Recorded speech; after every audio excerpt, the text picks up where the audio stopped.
What's up, everybody? Chris Dover here, Crypto Hansel, along with Crypto Derek Zoolander, Aaron Rennell. What's up, buddy? What's up? Beautiful day, sunny outside, and we're having a good day in crypto too. We're having a fantastic day. We got up 58K on Bitcoin after a fairly angry weekend or week, I suppose, last week. Pretty much since Friday, it looks like it's been going up. It went up hard on Friday, up about 7%, Bitcoin specifically. Ethereum followed right along with it. And Ethereum's been putting up numbers today. Also, one of the other ones that were,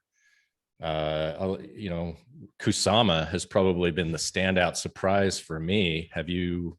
I was gonna say, man, I was like, this Kusama move. We've been talking about it on every last of the podcasts, and it's been going up like consistently.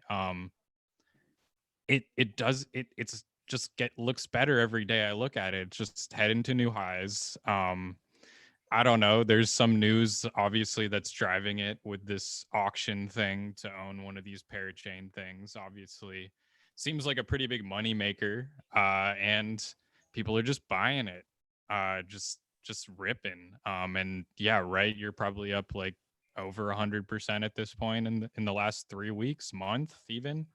Yep.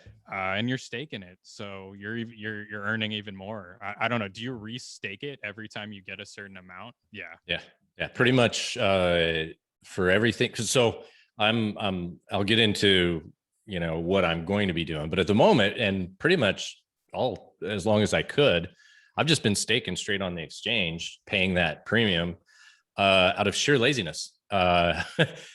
And I'm totally, I'm not angry about how much I've been making on this thing. No, not at all. And it may seem lazy, but it's funny. It's like there's one person like below you, right? That's like, oh, I don't even want to do that. Like, can I just buy this thing? Right. You know what I mean? Yeah. And I was definitely thinking about that, but the like just you restaking it on the exchange. I mean, there's a slight difference, obviously, for staking on the native UI, but I mean, it's just the risk kind of there that they're giving you more. Hey, there might be a little more risk sitting on this native UI versus the exchange. And then also, if it's like, I know you started staking your ETH too on Kraken, right? That's right. I'm going all in. Proof of stake. I got it. But I mean, that's even more cost efficient on the exchange because you might be paying like, $100 gas fee to do that. And then if you're doing the restake action, you're going to have to pay gas every time. So, the exchange is making it easier for you right there, not cutting into your costs. That's true. And, you got to be on your game pretty much 24/7 in crypto. Having able to offset or outsource a little bit of your mental firepower for me is worth it. And I'll, I apply it in other ways, I suppose. Yeah, for sure. I mean, not to get too far into this point, but I think like a lot of people have PTSD about exchanges getting hacked from back in the day. And it's just not like that anymore. Like Kraken or Coinbase, like, they got some of the top security engineers in the industry working there at this point, and that's probably one of their, maybe they're not top, it's in the top 2, security at any of these places. So I think they're trustworthy, and there is some assurances on their end that they might reimburse you versus like, aping into some random thing you found on the internet. And they did. Kraken, well, at least they offered the opportunity a month ago or so, maybe 2 months now, there was a big attack on Kraken users, leveraged users. Now, if you're unleveraged, it wasn't an issue, other than you might have puked yourself, but otherwise, if you were unlevered on Kraken, you just had a massive, dip. And it came back and fixed itself within, I don't know, half hour or so, maybe even longer or less. But, so crypto on Coinbase, or I'm sorry, Ethereum on Coinbase, because it was it was more of the lesser, it wasn't Bitcoin that really got affected as much, but like Ethereum, Sushi, Uni, any of those. So Ethereum, I think, got down to something like $600 on Kraken, but on every other exchange, it held 1,300 or somewhere around there. Yeah. So they were just running. It was an attack on Kraken levered traders, and yeah, a lot of people got liquidated during that whole move, especially on Kraken, but to a lesser extent on the other exchanges and the international exchanges too. But it's a kind of a good discussion. But to bring that home, they allow the traders, I guess, to say, hey, I think I was unfairly taken out of this trade because of the attack here, and I think they've been refunding a bunch of people their positions, or I don't know how they've been doing it, but I haven't even done anything with it. Nothing happened to me. So I was going to say, you probably still have your positions. You weren't probably levered at all, really. I don't know. Well, and that's one of our big core components to what we do at Pollinate is you got to stay in the game. You may not be the best today, but you can be eventually. You can be a lot better eventually, as long as you stay in the game. So your job right now, not you, but you're a newer trader than you will be tomorrow and a year and 5 years from now, right? So your job right now, every step along the way, is to stay in the game. Just stay in the game long enough to get better, so that you can do it. If you're only making $100, on a whatever $10,000 account, $5,000 account, and your friends made $200 or $1,000 or whatever, don't worry, you'll get there. It's not really a competition. It's a single player game, really. So that was pretty cool of Kraken. Yeah, man. I mean, that's really good advice to kind of touch on the staying in the game, because I mean, I don't even think I might have mentioned it, but like, I'm not levered really at all. And that you're protecting your bag at that point. It's not going to go away. If anything, so you might lose a few shekels here and there. But that's how you stay in, and you don't break anything. But honestly, just moving on to this piece of news, I feel like we both had the same reaction. We were just like, we don't care. I mean, Dalio obviously last week, was just like, oh, the government might ban Bitcoin. And we were just like, right, old man yells at cloud, essentially. Yeah. Type of thing. I mean, I think about it often, and it always comes up. So it's always a good exercise. People are always coming up with it.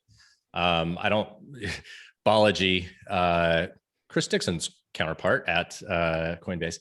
Balaji, basically, he was a former CTO at Coinbase.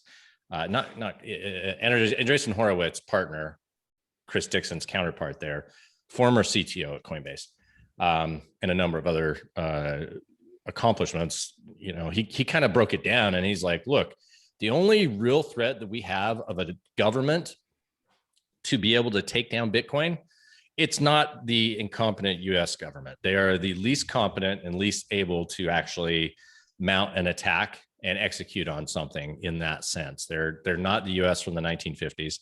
They're not the US from the 1930s. They're not the US from the 1850s, whatever. Like we're the fat, lazy, leisurely, I guess, hegemony, but hegemon that can't get checks mailed out to people, can't get a website up for healthcare.gov. Just the incompetence on something at such a level that it would be impossible for the US to actually do anything. Now, headline risk, sure, we're cracking down, and you're not allowed, for some whatever reason that they could come up with. I do study law. I am doing law, but I can't think of a legal way that they could possibly do it. And so that would be pretty bad. But the big thing that Balaji was mentioning is the Great Firewall would be the big problem, because back in 2017 they did ban crypto, and it did affect the market a little bit, and then right back to it. There's still mainland China, they're still getting access to it.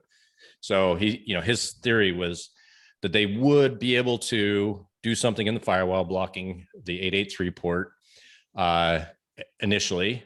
That would be one way to do it. And then if it, continues that they would do it, it would be that they would packet sniff. If you drive it through a different port on the Great Firewall, then they would packet sniff and they would hunt down packets. So it'd just be a game of cat and mouse. Chinese government does this. And yes, by the way, as far as execution goes, Chinese government can execute. They can, build a hospital in a day. They can build a subway station in a day. Like they can, it'll take us 20 years to do something like that, or even get out of the budget committee. So it's, other than that, I mean, what are your thoughts on besides the old man yelling at the internet? I mean, I honestly like your argument was kind of like a good deep dive and like a technical level. It's just like I feel like it's just one big psyop, right? Like it's just something to say like he's late to Bitcoin. He hasn't been very bullish on it, which I don't understand because he's clearly smart and we've all read a lot of Dalio stuff. I've read his stuff, the principles and the debt crisis stuff, and it's all good stuff. He's not dumb. So it's, it doesn't surprise me that he kind of got a little more bullish earlier this year, but it's just a weird comment. I kind of think the news a lot of times will just take something out of context. Like I didn't even bother reading it because I was also just like, I mean, yeah, I'm going to go try to buy now because the market fell off a cliff, like, which usually just indicate, I mean, there's a lot of hectic stuff in the overall market last week, just a lot of antics, for sure. But yeah, I was kind of looking to buy then. I in regards to buying Bitcoin, like you touched on China, it's like supposedly from, I have a few friends, that are over there that live there, and they're just like, I mean, it's illegal all over. It's illegal, you know what I mean, all over China, and you can't buy it, but they have probably the biggest farming operations for Bitcoin. I think they own like 30, close to 40%. Mining. We use the term mining in the Bitcoin world. They're Mr. Ethernet or Ethereum. Yeah, mining, not staking. Not farming. Yeah, mining, sorry. But yeah, they have some of the biggest they own most of the hash rate over there, and so I just think it's a psyop. Bitmain, right? Yeah, Bitmain, a few others. I mean, so I mean, they banned it in Mongolia, in one of the states, the big states. They banned mining in that state, which kind of the thought was that they were just going to be like kind of like a shakedown, like, oh, a little extra tax, and we'll let you run your mining operations, or just if that's not really the case, and they were just really going as they were, really meaning to do it, then you just move to a different state, right? I mean, you've got however $100 million of inventory of equipment, like you're not 5 minutes till market close. Yeah, I was about to say, you got your alert set up. Yeah, right now. Hold on. Yeah, they've got like all that equipment, right, at their disposal, hundreds of millions of dollars of inventory of equipment, everything like that. You just load up trucks and drive to a different state and go to work, I think. Yeah, exactly. And that's the point of the decentralization about it. It's like, all right, all major first world countries ban it for some reason. It goes to the third world. Maybe the third world takes over because of that redistribution of wealth or whatever. I don't know. There's just an opportunity there. If it's like whatever country makes it the most hospitable, it'll probably go there and thrive and, help everybody out.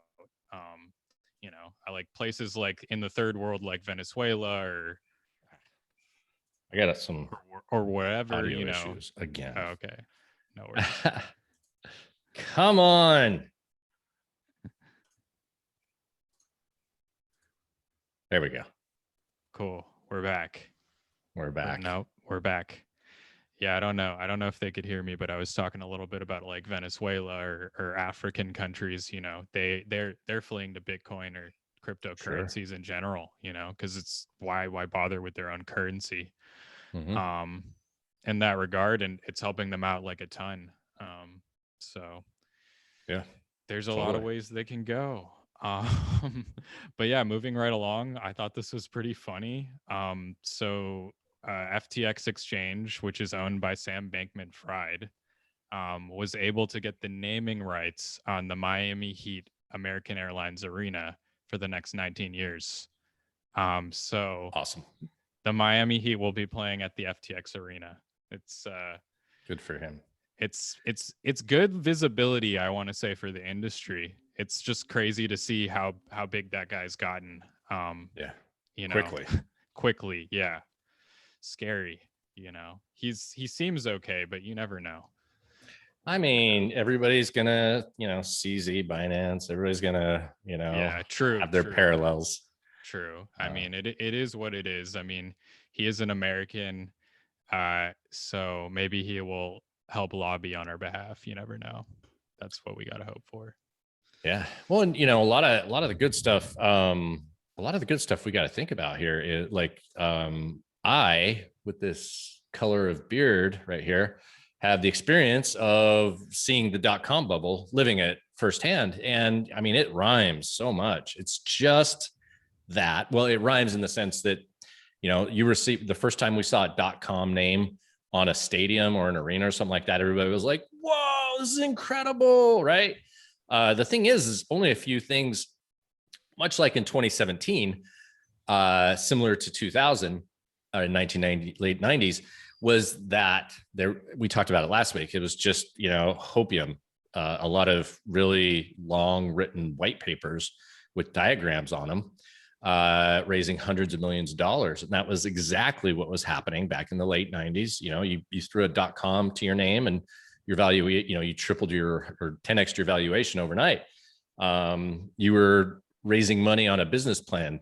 We didn't really have pitch decks back then, but you had a business plan, and they would give you a pile of money. The VCs would give you a pile of money, and then they would go install some clean, I guess, or experienced CEO to run the kids around and make something happen, and then they would IPO and disappear. And that definitely happened in 2017 with the ICOs. But now, like, this is something, and this will lead into another subject that we're going to touch on today, is that in 2017 or even 2015, so many things were done on command line. Oh, you want access to do this sort of thing? Cool. You got to fire up your own node and then go to this clunky website with a faucet and like all this crazy scotch tape things together solutions. But also you have to you have to be able to code, or you have to be able to work in the terminal or something like that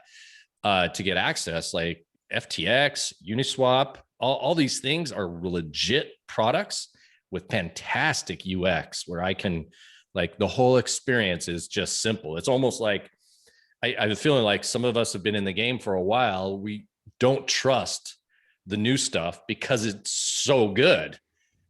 Like, we're just not used to things being that good for a crypto product. We want it to be extremely challenging and hard and scary. Like, if I do this click, am I going to lose my private keys forever? Am I going to lose everything? And it's handled. It's pretty incredible. I got to say, that's, one of the biggest things that held me back earlier this year was I was just like, this is too well done. I'm scared. No, I mean, it's a fair point. But I also think, like, just like being obviously like a little younger, not too much younger. I still remember, I grew up early enough in the 90s where we did not have the internet for like 1 or 2 years, believe it or not. I remember what a rotary phone was, for anybody out there. But I think, like, the trend in like the UI or the UX kind of stuff we're seeing in crypto is just like, it's how millennials or Gen Z like to see things. And it's like, it's different for like finance, like you said, because a lot of the financial stuff is just so rigid, and like you get into it and you're like, I mean, I don't know, I guess like an interactive brokers, a lot of people use that, right? It's not necessarily bad, but it's like a complex kind of thing when you bring it up. And when you go to something like Uniswap, it's just like swap, pick your thing and swap. And I like that personally for like a younger person, because I'm just like, honestly, like, people younger than me in like Gen Z or something are going to want to go to something like Uniswap and go do their swaps versus going to, you know, traditional. I mean, they might go to Robinhood. I mean, obviously a lot of people go to that because the UI is so easy for them. It's kind of just like any other social networking app in a lot of ways, but you know, there's some drawbacks there with the mistrust, for sure. Um, so I think crypto in some ways is like I guess a better analogy for crypto right now is like this, the standard is the Coinbase app, which, you know, is fully trusted. It's so easy to use. Like I even use the normal app a lot if I'm just like, okay, I'm just gonna buy, you know, a couple $100 of something real quick. I'll just do that, and the fees are still cheaper than on Uniswap. It might be $10. Don't get me wrong. That's if you want to take the extra mile and put your money over to Coinbase Pro, it'll be like $2 or $3 fee, and that's similar to Kraken too. You know, when you pay, it's probably like $2 or $3, I would guess. At this point, but I guess there's a couple other, or I guess talking about Uniswap, like they did come out with their V3 announcement last week, which is the next iteration of Uniswap. And, you know, it's funny, the founder, Hayden, he's got to be been teasing this for like, I don't know, 3 months, just over and over again. And I think some of the hesitation from wanting to roll it out is there's a lot of like level 2 or scaling solutions that are not really ready. So it's sort of like he dropped the announcement, you know what I mean? But you can't actually use the V3 yet. It's not going to be out for another couple months. But I think the leg room does give anybody that is, you know, kind of wanting to get into that space some time to do some like in-depth research and really find out about the added product features, and, you know, figure out how they can use that. One that really stuck out to me is, so right now, one of the big features of being on Uniswap is being a liquidity provider. And I guess this is analogous to like traditional finance, in a lot of ways. You know, there's tons of LPs in traditional finance, for market makers. Is that correct? Is that how it works? It's an LP market maker system. But in the case of Uniswap, it's automated. It's a computer program that does all this. But before, right, it's like you have to pick a pair. You're most likely going to be pairing an alt with ETH or a stable coin or something. And you don't really have any protection, for impermanent loss. So like, let's say like the stable coin, or like, let's say the altcoin, you're buying, say it. The shit coin you're buying, you know, is tanking, right?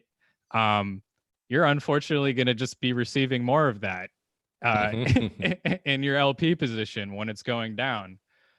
So right now they've actually added this like kind of like, I had someone describe it as kind of like a stop loss on your LP position. You can kind of pick a range. So let's say like, you know, you're LPing, you know, stable coin to ETH or something, and you're just like, okay, like I'm gonna only LP this certain range of the stable coin from. I mean, stable coins don't fluctuate too much. They might go down to like 96 cents, or they might go up to $1.10 sometimes. Don't get me wrong, but you could choose that range, and then you could choose the range of the altcoin. Like if it was ETH and you were just like, okay, I'm only okay with LPing from, you know, 1,000 up or something, you could pick that, and just be like, okay, from 1,000 my rewards just stop and my position becomes stable.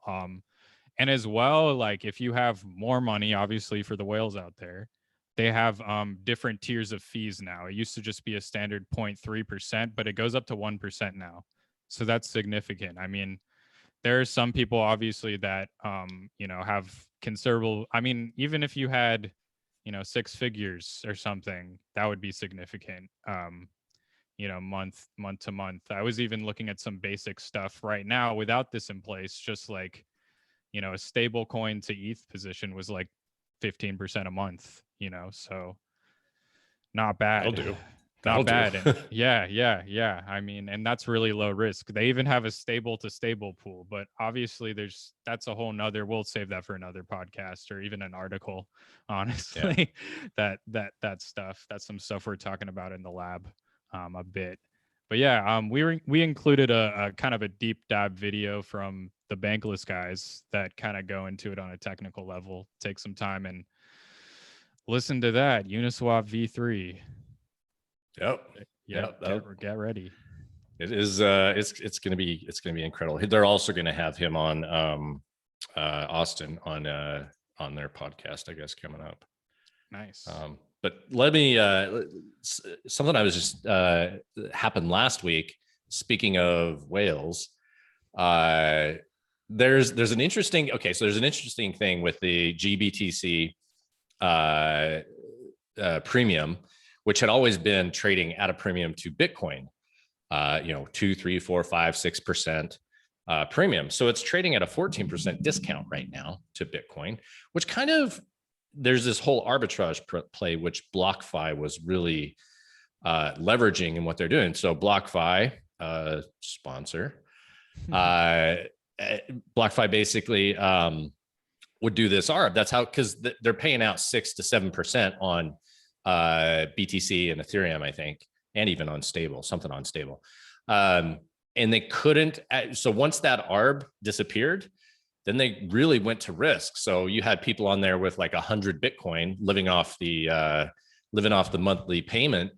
They changed their rewards, or their your monthly rate, or your APY, so that the highest amount of money you can make is 1 Bitcoin. If you go above 1 Bitcoin, then it goes from like 6 or 7% down to like, I think 2% interest on it. So it's kind of this interesting thing on everybody who was just living off their Bitcoin suddenly gotta, think about 100. Let's say you were lucky enough to have 100 Bitcoin. So what is that? 5 million, or is that 50? I guess that'd be 5 million, right? Gosh, I'll double check for you. But I'm my calculator. It's probably 5 million. I would guess. You said 100 times. Yeah, I think that's 5 million. Yeah. The market's closed, guys. I'm like, my math skills die when the market closed. Except between my wife, I'm always out mathing. Actually, it might actually be. No, I don't know. It's same thing with me. My math skills have closed. Oh, see, yeah, no, it's 5 million. Yeah, I was thinking that sounded right. Let's call it 6 million times 0.06. $360,000 a year you would earn on 6% interest on a $5 million. Not bad. You can live off that. That's a hearty living. And, so what they did is they went and changed their fees from 5, 6, 7% for 1 Bitcoin. Anything above that is down to about 2%, and on a declining scale. So, I mean, you got to think that there's a lot of whales who are really thinking like, oh, well, I had well over $250,000 a year salary just to breathe. And now it's gone, instantly gone. So they're going to have to take out loans in what they got to pay their bills. Probably. I think Peter McCormick bought what did he buy? An Aston Martin. Yeah, an Aston Martin. Yeah. Jeez. And it was paid for. The monthly payment was paid for in his. Well, yeah, it was his crazy. Interest. Yeah. It's. I mean, I guess whales are getting punished a little bit. But the thing is, it's like that's it. It's like a negative and a positive. It shows you how quickly the space adapts to risk. Because I've seen this a number of times before.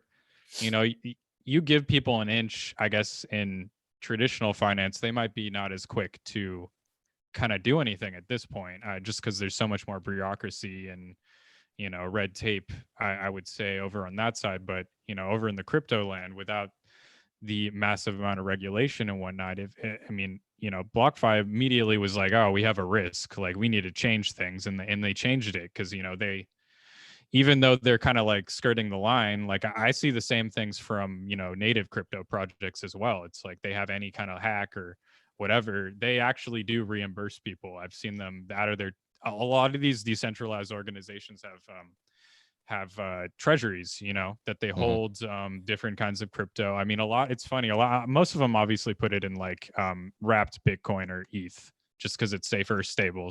They don't get too crazy. So like, you know, they'll do an airdrop to people that are affected, and or they'll correct the mistakes. But yeah, that's actually that's pretty, it's a pretty cool thing about the space. Not that we want bad things to happen, but yeah. And then I guess this was just today, this morning, that I saw this. Visa announced that they're adding USDC to their payment network. So be able to just swipe your Visa card and be using USDC at a certain point. I don't know all the details. But I guess one thing to keep in mind about USDC, it's most of it is on Ethereum, but there's a bit on Stellar and there's a bit on Solana now. So it's not limited to any blockchain in particular. I think it could honestly be on any blockchain. So that's exciting. And yeah, hats off to USDC. Maybe that's why ETH was pumping this morning. I don't know. Well, everything, but yeah, it does make sense. And it also shows how good Coinbase's engineering is. I mean, to be able to throw out something that's not just on ETH, but can go on any exchange. I mean, that's really, you know, powerful demonstration, I guess, is a good way to say it. A really good demonstration of Coinbase's engineering skills to be able to do, you know, make the biggest stable coin. I think it is the biggest stable coin in the market at the moment.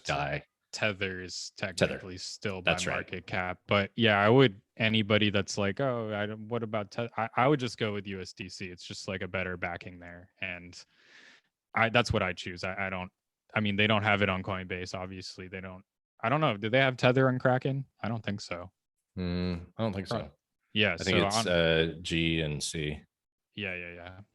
Yeah, but I was gonna say it's actually Circle that develops USDC. Oh, but Coinbase Ventures was one of the biggest backers behind Circle. That's right. So Coinbase is definitely involved. They helped, you know, bring it to market here in the US like a lot. That's obviously right. By putting it on Coinbase. You know, it's very legitimate. And it's exciting. Obviously not too much. There's a good thread from the founder. We'll post obviously in our bio. You guys can read that. But I guess that kind of leads us into like kind of something we've been just talking about a lot. Ethereum, believe it or not. I mean, obviously we've already talked a lot about Ethereum in the last, like, you know, part of this podcast. So you guys got a good you know, primer a little bit earlier today, but yeah, I think the ETH narrative has just been getting stronger recently. You know, there's a great podcast on Bankless from Justin Drake, head researcher over there, that I probably need to listen to again because it's fairly dense. Dense. And you know, it's he understands it at a different level than I would think anybody does, but he does a good job of explaining key parts at a high level. Yeah, that was great. And he kind of, and one of the things that's a narrative that we're just paying attention to is kind of like the soundness of ETH as money and the scaling of the network. And right, what was the one point you that stuck out to you was about the Bitcoin network, right? And the being able to attack the Bitcoin network and whatnot. Yeah, so this circles back to what we were talking about earlier about the fragility of Bitcoin to be attacked by a nation state, and you know, the idea that the U.S. is probably has the most to gain by, or maybe the most to lose by dominant Bitcoin, further dominance of Bitcoin, and you know, the belief is that the U.S. is just too incompetent to actually make that happen, but this is a great counterpoint. And of course, you want to have the battle of in your head constantly to improve your position or decision. But he was saying that it would take about $10 billion to shut down of hash to take down the applied to hash rate to take down the Bitcoin network, to just kill it. It's done. Can't work anymore. So me and Aaron, we tried to put our wallets together to see if we could just crash Bitcoin for fun. Turns out we don't have 10 billion, but governments do. They got a lot of it. They got all they want. They just make as much as they want, and poof, they've got $10 billion just that quick. Hey, magic me $10 billion so I can go attack the Bitcoin network. Okay, here you go. Did I need to get approval from voters? Screw those guys. Anyway, that's yeah, they're screaming for more printing. So yeah, of course. No, it was a great podcast. Justin really, I mean, that was one of those moments when I heard that and I was like, oh geez. And then Dalio a day or two later, after I heard it, so it was more than a few days after the podcast, but I was like, oh, okay, I think Dalio, probably somebody on his team, listened to the podcast, figured this out too, because the timing was, pretty good. So hats off to the Bankless folks for getting such, they obviously have a really good listenership. Yeah, they're plugged in, Dalio, I definitely heard that he has an anonymous crypto Twitter account. Not sure what it is, but if anybody Kobe? knows, yeah, Kobe, it could be Kobe. Probably not. No, I think we know who Kobe is. Yeah, he has a podcast. If you guys are into that kind of stuff, he also has a podcast. You can see what he looks like, all that. But yeah, to your point about the Bitcoin network, I guess the opposite side is, okay, so what is ETH? What does ETH do? If there's an attack? I mean, currently, since it's running off of proof of stake, it would probably be a similar thing to Bitcoin. Like, it would also just take, X amount of billions of dollars to take it down. But the improvement that we keep hearing about is ETH2, right? And this. Well, you said proof of work. So yeah, sorry, proof of work. Yep. Proof of work. My bad. Threatened, similar to Bitcoin, because they're both proof of work. Yeah, they're both running on the same mechanism right now. They're actually there's some nuance, but like the backbone of how the network approves transactions is the same. There's miners, and they're solving these hard problems to get their reward in ETH or Bitcoin, depending on the network.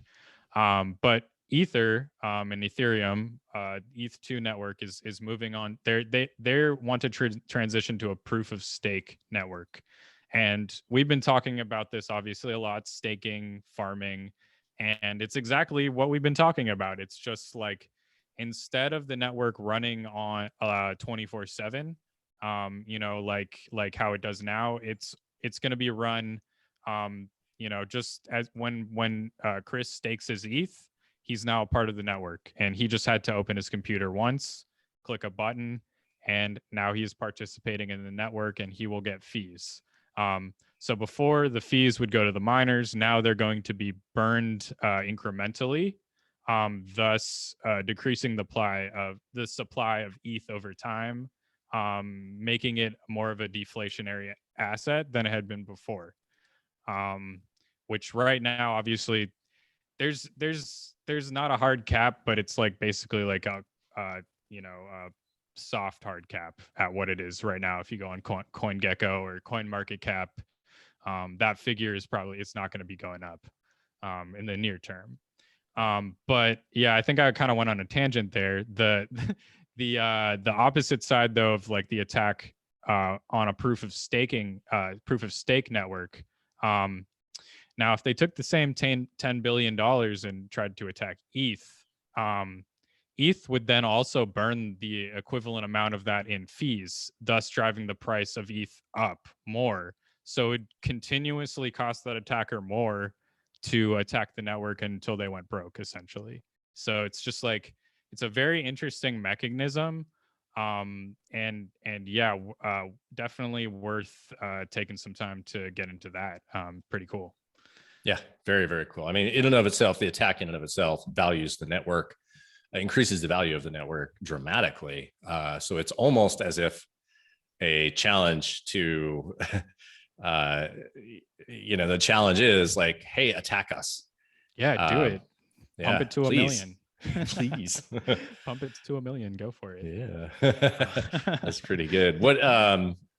So the competition part, there's always a question on, what is the next Ethereum, or, is Ethereum really sound or ultrasound money versus Bitcoin? I mean, this is a major battle. And, my opinion, at least for what it's worth, is there's such a maximalist tribalism in crypto. You're either a maximal Bitcoiner, not really, you don't have to, but they play this game where you're a Bitcoin maximalist or a shitcoiner, right? Or you're an ETH maximalist and everything else is the worst or something like that. But the reality is, like, everything can coexist, right? Yeah. So that's in my opinion, everything can coexist, and some things are going to fail for sure, but we're going to keep trying.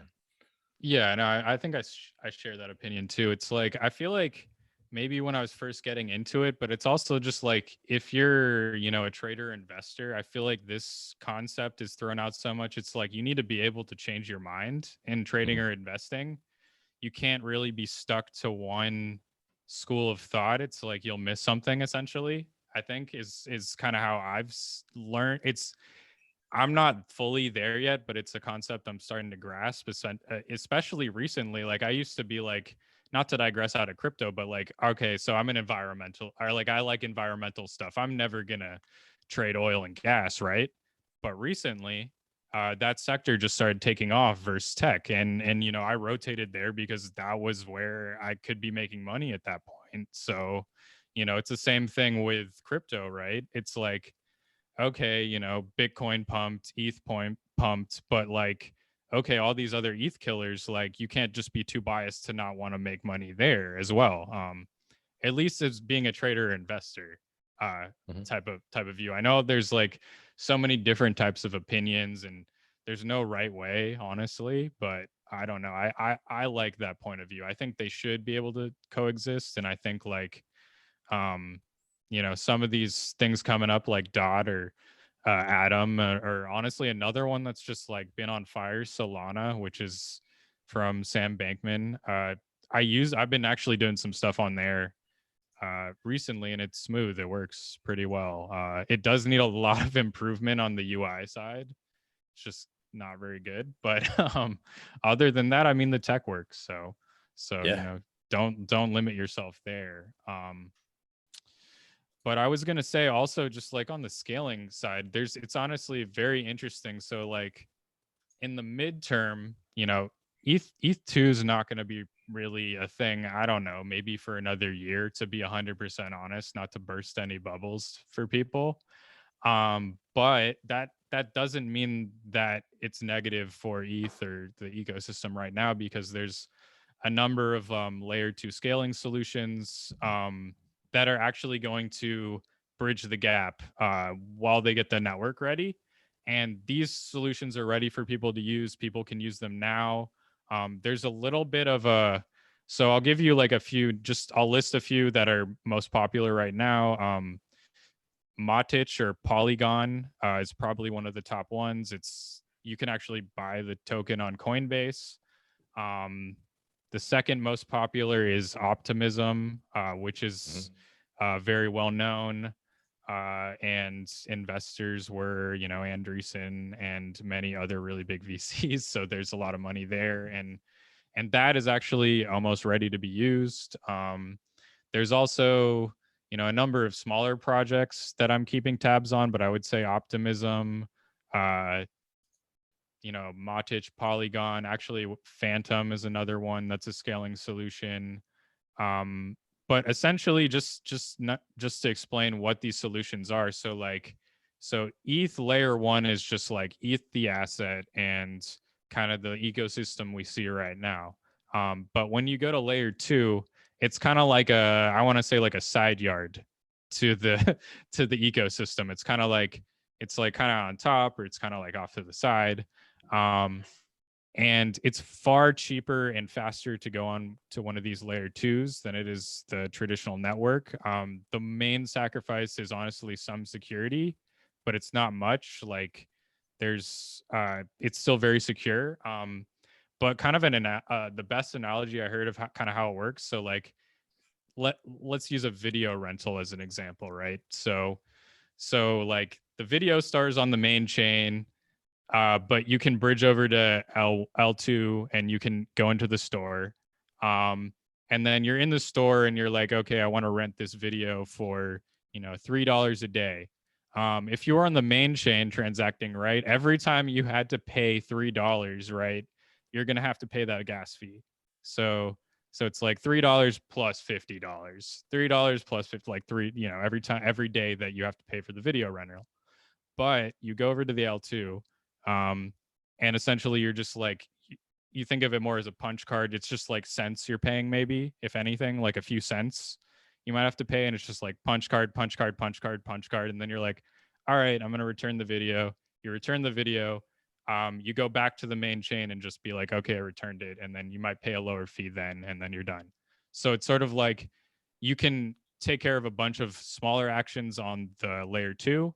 That kind of like eliminates everything, but the final record will be on the main chain at the end of the day, kind of thing. So it's like, but you do have to go back and forth. There's a little bit of a new user flow you'd have to use. I haven't fully gotten into it because I'm just like not in a rush. I'd rather use it when the products are ready, fully ready for me to use. But yeah, it's pretty cool. And if anybody's interested, there's a number you can check out right now and probably use. I'd probably just check out Matic, Polygon. ZK Swap also is another one that's out now. You can use it. The fees are super low. It's on layer 2. So it's similar. Like if you went to Binance Chain right now, you'd be paying like 3-4 cents a transaction or something. So it's definitely worth checking out if you're diehard being like decentralized, pseudo anonymous. If you're just like, hey, I just want to trade, or whatever, that's kind of like more of your strength. Just go on an exchange, or but yeah, that's kind of my what is it, soapbox on layer 2 scaling. Bringing it home. Well, there's one point I wanted to jump in on here is we'll use that energy and oil analogy you had. It comes back to what I wrote yesterday in the weekly newsletter about the infrastructure of the current energy sector is built to frack and drill, right? It's not really built for other types of things. And in the energy space, currently everybody has this opinion that clean energy, being solar, wind, and water, the water works pretty good, assuming that the water flows, right? Solar works pretty good, assuming the sun works, and wind works, assuming the wind's blowing. So when you don't have all that, then you need batteries to store it to cover the downside. That's one way to do it, except how do you make batteries? Mining. So what does mining do to the environment? Well, that's pretty bad too. All right. So we're kind of in this, it's a different type of thing that now we have to build out this other infrastructure of dirty, crappy stuff. There are efficiencies and there are new elements, and there are new ways that they're building into the batteries. But what the point being here is you don't get into those new areas. And I wrote about geothermal harvesting, which actually utilizes the current infrastructure of drilling and mines. So instead of using mines for mining coal and drilling for oil, you're simply just drilling down to the Earth's core, 50 kilometers down or whatever, and it's an unlimited supply of heat, unlimited supply of energy that can be converted into, or heat that can be converted into energy right there, clean, because the only thing you really need to do is make that one-time investment to get down into it. Now, I'm going off a little bit there, but how does energy get to that? It's back to like the .com thing. You were investing in technology. People need to take shots. Like you need people to be incentivized to try new things, to improve. If we're just stopping at Bitcoin and it was the single greatest technology to ever exist, and we don't have to do anything ever again, well, that's a technologist becoming a Luddite. right? You're and Luddites, whatever that, goes back to the Industrial Revolution, where the Luddites basically went and beat up the machines because they were taking their jobs. You don't advance as a society. You don't advance with technology, and you certainly can't advance competitively in the world if you're not making investments in new things. Now, I'm not saying you have to be, go level 2, or you have to become a venture investor, or like you have to do all that. You don't, but there is a place to do it. And there is a really good opportunity in crypto, because you're basically just teaching computers how to handle the problem smartly through just if this, then that type stuff, the smart contracts, and they just keep stacking on each other. And so the level 2 stuff, the parachains and all these other type of shots that people are taking, they need to be invested in, because then you're going to get smart people and some nuts, good and bad way, are going to go out and do some really challenging things, because the reward is so high for taking that risk, right? And you want to reward people who are nutty to take on big challenges. It's the people that are, that are not nutty, that you don't want to have all the new investment. You can put your money with somebody who's, like a Bezos. Well, he's kind of nutty. But trying to put your money into something that's just, historically the same and done pretty well, versus, you're probably going to get historically the same and kind of okay returns. And I don't want to bring it all the way back just to return base. As a trader, I am a trader, but also if you get that stuff out there, you can make the most amount of money. And what can you do with that money? Well, you can reinvest in new technology. You can reinvest in new energy. You can reinvest in making things a lot better for people, where rather than just like hunkering down on gold, or hunkering down on just Bitcoin or just Ethereum. No offense. If you do that, that's fine. We need those diamond hands. But it's great to have people who are willing to push the edge, to go out and try some stuff, jump on these, new places, this new weird magic internet world where you have, a place like Binance suddenly competing. Suddenly you're like, oh, well, I mean, maybe we do need somebody to centralize it a little bit and do some sort of really impressive things. I'm not, for or against it in any way, but they've got capital now to do a lot of do crazy shots. And back to the Bezos thing, Bezos, Amazon, they're famous for taking some pretty big shots that succeeded, like AWS, like the Kindle. They're also famous for the Kindle Fire. They took a shot on that and it just like burned. There's a bunch of projects that you don't see at Amazon that didn't work. A couple of them were spectacular that did, and spectacularly didn't. But having the ability to get access to capital, take crazy shots, and really move the needle, like Amazon, like believe it or not, Amazon used to be a book company, just books. And that was a crazy idea. You mean people are going to buy a book on the internet? That's nuts. So it was a great point you had there. I just wanted to kind of come at it from a different angle too, but it's awesome. It's an awesome thing. What's your gem of the week? I know you, unless you want to follow up with something. I'm like, I had one thought there. Go. But let me come back to it, because I forgot it. It'll come back. Sorry. But no, it's all good. I was just distracted for one moment. But honestly, like, so the gem of the week also ties into one thing that might be fun to talk about, is Ready Player 2. It's really funny. Yes. And I've been meaning to talk about this with you, because I know we both read it. But okay, so this site is called, and also this is like not even necessarily like an investment thing. This is just like one of the coolest things I've seen all week. I'll phrase it as that. Basically, so it's a site, right, where when you buy something on it, it's a clothing website called Meta Factory. They do actually have like a token, which you get when you buy stuff. You get airdropped a token when you buy stuff, but you'll buy, they recently did a sweatshirt for a sushi swap. That was like one of 100. It sold out immediately. It was $110.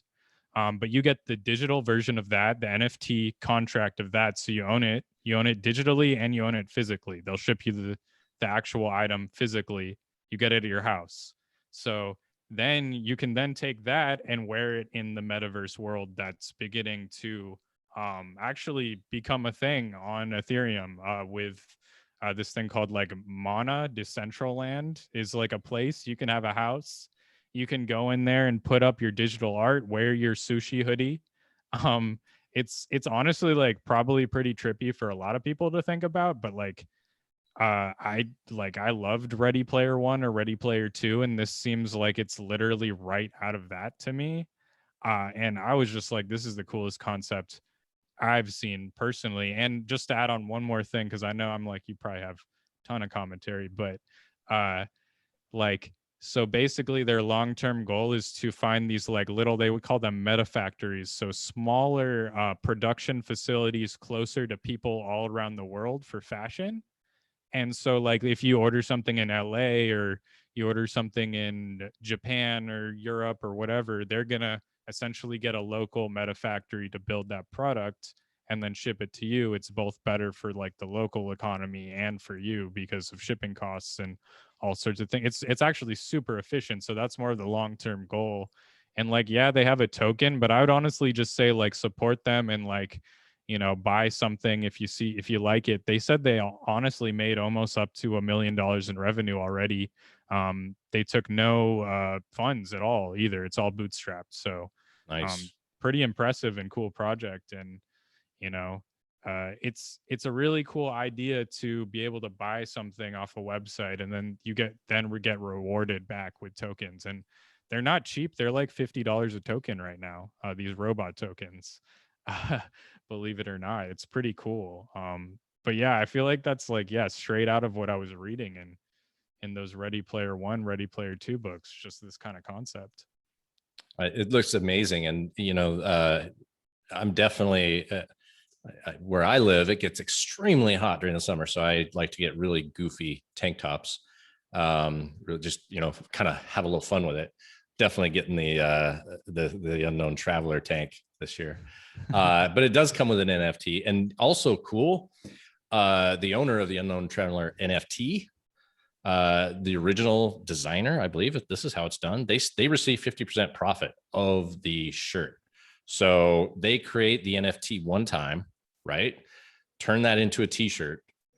And now every time this t-shirt, so it's $40 t-shirt. It looks like the creator of the NFT, the artist, the designer, makes $20, which is a pretty big fee for NFTs. Usually it's about 5 or 10, 15% perpetually. So this is really cool. I mean, just as a maker as well, not just you know, it definitely circles back to what you're talking about with the whole idea of, you know, the like or you know, what we were saying, like invest in things, try stuff out, because you know this is what they're doing. They came up with this crazy idea, and it's funded by the community. It's not funded by a VC. It's maybe, I assume, as you said, you know, it's out of their pocket. It's bootstrapped. They came up with an idea. People love the idea. And, you know, if you've read Ready Player One, Ready Player Two, and not watched the movie, if you've watched the movie, you got to read it. It's, you know, a million times different and better. No offense, Stevie Spielberg. They cut out a lot. They really did cut out a lot. It's a shame. It's like I actually did read the books like after the movie. Like I just spent, because the books are easy enough to read, you know. And yeah, they cut out so much. It was kind of sad, I'll be honest, in terms of like details. Yeah, but you know, they're doing the new one, and honestly, this is definitely a big deviation. But the best format, if they're going to do screen, should be like a series, not a movie. It should be like a Game of Thrones type budget series or something like that, because it just demands, like, it just not demands, but it just desires it. It's the best. I mean, book form, audiobook form too, is probably my favorite of that, because you just kind of think it through. But if you could imagine a budget of Game of Thrones at Ready Player 1, Ready Player 2, whatever. Oh, that would destroy that movie. Yeah, I would be super excited for that. I mean, I guess if anything, break it up into 2 movies, give it 3 hours or something. But yeah, honestly, I won't spoil it because it's like I would love some people to listen to it and reach out to us what you think, because it's like a mind blowing. The second one especially just took it to a completely separate place, and like Yeah. you know what I mean? And I'll give you the one thing is that Oni headset is, so they have this thing called and this is already, you know, an idea with like, it's similar to this neural link idea Elon Musk has, but it's like a disc you put on your head and allows you to interface with a virtual world. And this is where most people are living in this future time.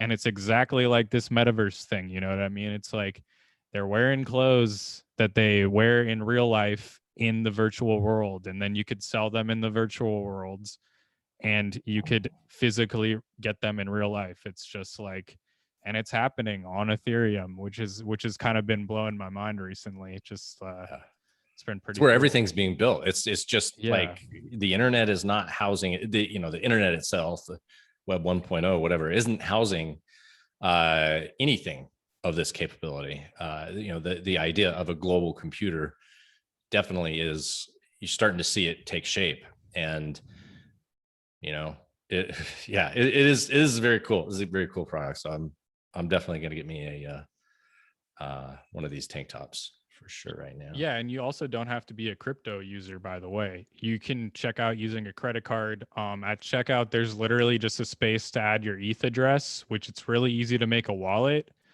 You just put your ETH address in there and they'll airdrop you some, the equivalent amount of your purchase too, by the way. So if it's really, like oh wow, yeah. So it's like, yeah, if you spend $200, they're gonna airdrop you $200 worth of robot token, I think. So it's free. Yeah, and it's free. They're just rewarding you, and I mean, obviously, it's not going to last forever, like most of the cool stuff in crypto. It's like a project I could easily see them taking like a funding round at some point, though. It's just too good of an idea. I mean, if it blows up like organically, so be it. But it's just like it's combining so many different things, including the scarcity like drop thing that's already so popular in clothing. And like if you bring that over to crypto land, oh man, we've got mega millionaires that don't want to sell their bags, and they can just, I can just do it this way, right on. Yeah, exactly. No, they did say checkout is via Coinbase Commerce. So, if you're a pseudo anonymous person too, though, you might not want to use that. But that's not me personally, or either of us. We're just out here. But yeah, I don't know. What was your gem of the week this week? Well, it was Dharma.io, and the reason that this is so cool because you can connect your bank account directly to Uniswap. And again, this comes back to that whole thing of, I remember back in 2017, my father-in-law says, "Hey, this Ethereum Bitcoin stuff's really on fire. I want to get on board." And I told him, "Sure, do it. Here's where you got to go to do it. Do it on your own, because I'm not your tech support guy. And you put money in, and if it works for you, it works for you. If it doesn't work for you, it doesn't work for you. So enjoy." And Coinbase, he went on, got it in there, and that was like an experiment I ran, saying, okay, yeah, I can tell he, if he can do it, he's the guy that yells at his computer all the time because it's the damn thing's broken. They don't want me. Microsoft doesn't want me to do, whatever. What's up, Bob? Shout out, Bob. But Microsoft doesn't, anyway, he's that guy, and he was able to come out and make it happen. Right. And so I'm like, okay, that's an interesting thing. Now, if he comes back to me and says, "Hey, I hear about this DeFi thing. I want to do some yield farming." How, this is, let's call July 2020. Hey, I want to do some of this yield farming stuff. How do I do that? I'll be like, "You're on your own, man. There's no way I'm going to do that, like teach you any of that." But this right here, like, you want to buy ETH, you want to buy Uniswap, Chainlink, Aave, DAI, Synthetics, Sushi, like direct from your bank account. Now, it doesn't seem like it's that big of a deal, right? But when you can get people like my father-in-law, who is accustomed to, a pretty good rate of return on savings accounts and CDs and, all those sort of things over the past few years, not able to get returns, no bonds, nothing like that. There's no way for him to get 5, 10, 15, 20% yield on any of his money, unless he just, YOLOs into ARK or something like that. And so this is just fantastic. And the reason why I'm so excited about it is because this makes it even more easy for average everyday person to get into DeFi. We're already at 43 billion total locked value. Is that right? 42.6 total value locked in DeFi right now. That's up from a year ago, 15 billion. 15 billion locked. So we've more than tripled. Well, we've tripled in a year. And that's people that are earning, 5, 10, 15, 20, 50, 90%, 100, whatever percent interest on their money. The more people we have there, the more, this is just like a sucking sound. And it's a simple tool like Dharma, DHARMA.io. Connect your bank account. It's an app. It's not, you can't even do it on the website. It's through both Apple or Google or Android. I'm pretty excited about that. Yeah, I think that app is great. It's funny enough that you literally posted it, because I was like, I had downloaded it. It's kind of what I do. It's like, I'll find a new app, I'll just download it. I think that's, I don't know, most tech guys do that. They're just like, whatever, I'll download it, I'll play with it.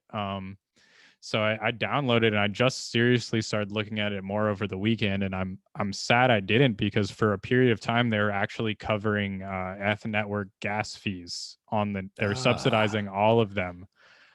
So right now you do need to pay the network fee, but also like Chris said, it's like, hey, this is a great opportunity, just to be able to go directly from your bank, and there's customer service as well. There's all the modern conveniences of a Coinbase, and they actually invested in this app, right here with Dharma. And one other thing is so because it's directly interfacing with DEXs, you're not limited to just the tokens they show right there. For example, every single token has a contract on the network, and all you have to do is go to CoinGecko or go to CoinMarketCap or Etherscan, and you just find that contract and you drop it in there on Dharma or whatever, and you can buy whatever you want. So I'd say that's pretty dang cool. And also one thing would just having that ease of getting into your bank account. As we get heavier into crypto, it's really not a bad idea to have multiple accounts, at different exchanges where you can cash out to your own bank account. Definitely been something that, you have several accounts. I definitely have several accounts. It's just good to have options as we get more into a heated market here. Or I guess it kind of cooled off a little bit, honestly. That's expected. That was to be, I was expecting it. I wanted it to just keep pumping to, 288, 354 millions, but you have to take people out of the market. A market can't go up any higher if everybody's in. So there's, a big meme of dollar cost averaging, and that, pretty much is the way to do it, I would say, unless you're doing this professionally. But kind of expect just, a stable price level across the board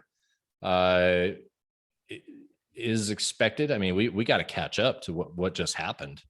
A year ago, what were we trade? Well, a year ago, we were at the bottom of COVID, right? Bitcoin was, what did it get down to, 3,800, something like that? Yeah, 4,000, 38,400, and ETH went down to $90. Trading at 1808 at the very moment right now.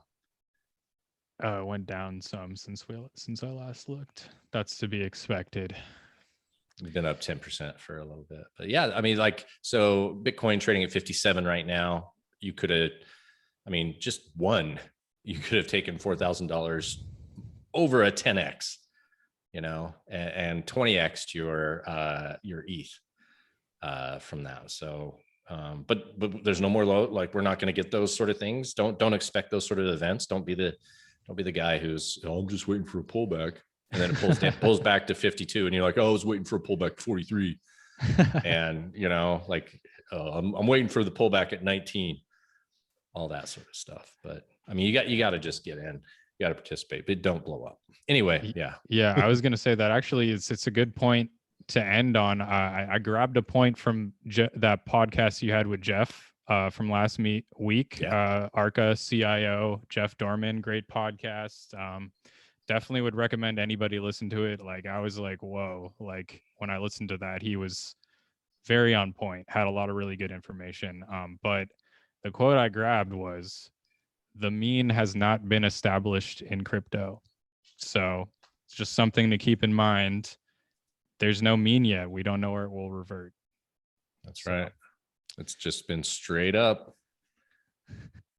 It's been straight up. Yeah. I mean, right now we have a bit of a mean from, 62 to 50, I suppose. It's kind of forming 2000 down to 1700, I suppose, on Ethereum. But yeah, Jeff was a great episode. Great chatting with him. He's dense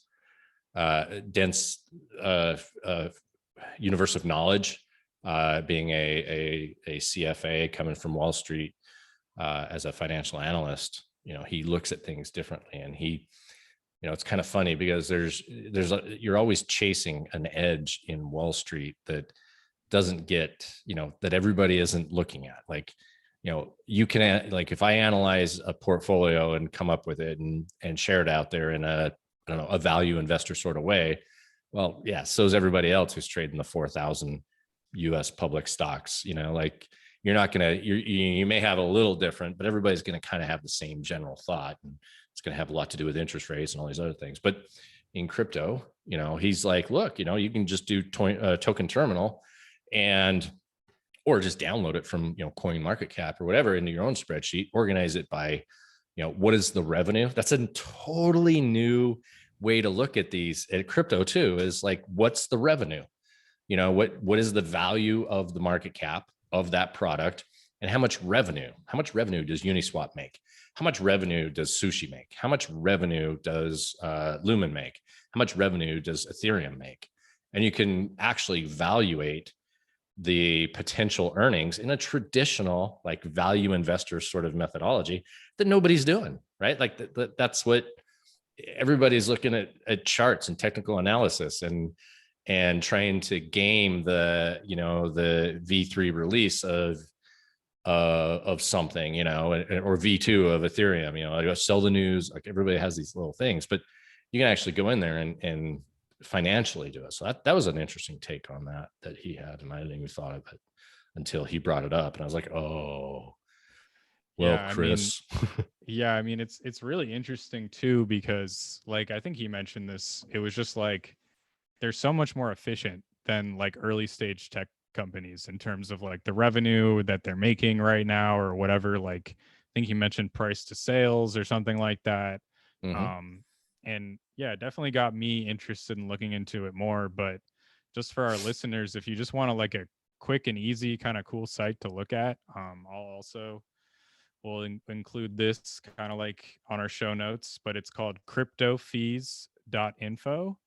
And it just shows the last day in fees or last 7 days in fees. And it's no surprise, like, ETH today, $16.5 million in fees, 20.7 million for the week.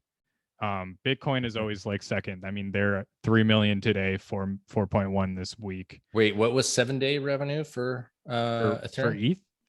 20.7 million. I have, this is interesting because I have 20,707,264.75. I'm looking at 25 million on Uniswap right now. Oh, I mean, that might be different. See, the thing is, it could just be like, right, lagging data pull on the site Okay. that I'm looking at. You know what I mean? Yeah. It could be. Or It we could. just gave away the big winner. Oh, okay. So Ethereum 7-day revenue, 168 million. That makes more sense. Yes. 70. Well, I'm looking at revenue. Total Okay. fees paid. Total fees paid to Ethereum, 168 million 7-day revenue. Is Bitcoin, that in not to distract you, token terminal? For sure. Yes. Total fees paid. Ethereum. Let's see. What is that? 4 times the amount of fees that Bitcoin generates. And number 3 is Uniswap. Wow. Which is, so Bitcoin's 34 million the last 7 days. Uni is 25 million the last 7 days. That's impressive. So go research Uniswap V2 or V3 because that's a lot of volume. You could be getting some of those fees. And we're down like, geez, 30 something % from the highs last week on Uniswap. Like, have you heard of buy the dip? We got up to 37 on the V3 release, currently at 28. So that's about 30%, somewhere 25% discount to where it was at the release. I mean, this is interesting. Buy Uniswap. He's already got the ball rolling. Well, anyway, guys, I feel like we probably gave you a lot of information today, which let us know how you feel about it. It's good talking. Yeah, likewise. Take it easy, guys. PollinateTrading.com, at Crypto Derek Z on Twitter's DEREKZ. And I'm at Christy Macro. And I changed it back to Christover because I had to kind of, brush myself off and look a little normal for a minute. We'll see. All right. Take it easy.